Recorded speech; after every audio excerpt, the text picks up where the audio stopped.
Rồng xiên luôn nè. Rồi muốn vào cho bé mùng gì tế chào này ạ.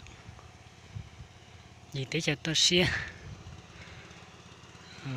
Hà ra im mình. Chúng ta thấy là lúc sáng thăm mũ nữa.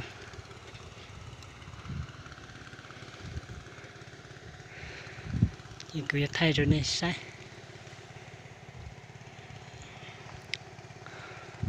Tế chào to xiên trong khỏi rễ.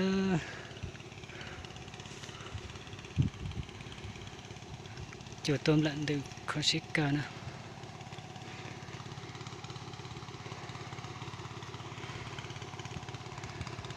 Chỉ này bỏ xua khó nữa.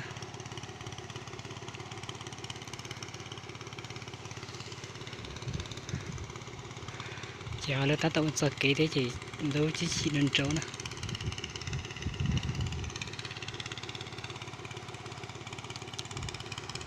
Lần này chỉ giờ xuôi khó chào thì xuôi ra hành nữa. Bỏ được bố tí tầng đâu nữa.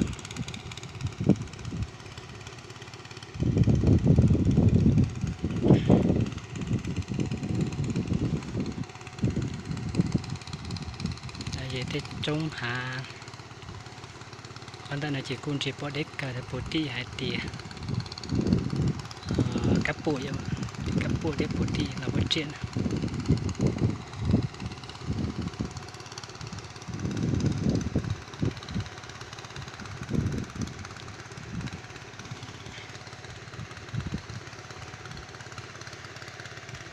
Vậy có chào với chuỗi dài nữa.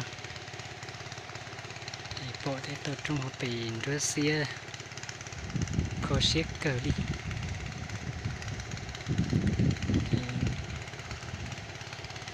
Cũng là mặt thay cho nó say kìa. Để bộ rồng thế. Bộ trinh. Này cũng nhớ gì tế chơi xuống đấy.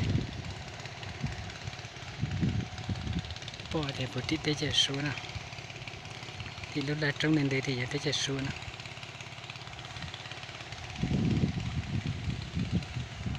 Sẽ cái chế lòn đã nói chỉ hiện tại thì là lúc sáng này vậy. Đây là lúc sáng thăm mũ nè. Để lúc mua chơi trên hiện tại này chỉ là lúc sáng.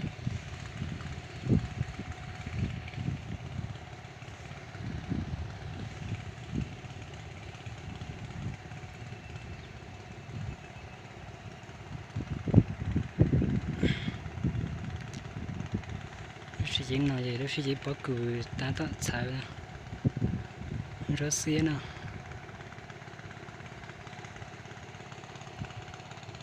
bọn tay to trung họ bị rong góc cỡ,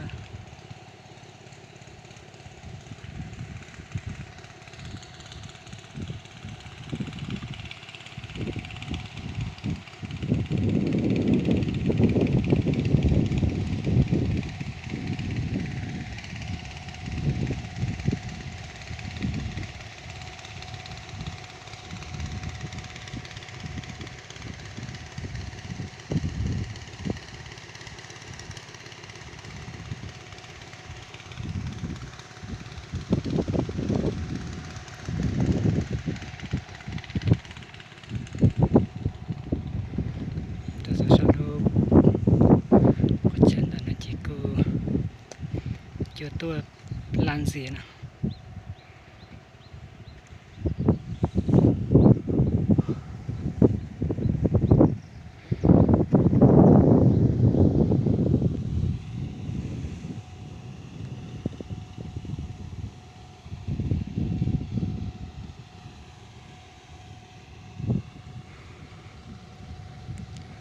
Này có một lúc trông một chiếc cơ thế, tôi xin mà mới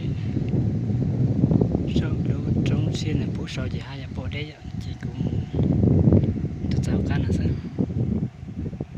chỉ cũng thay lý khỏi đi nói rồi bây giờ sai sao.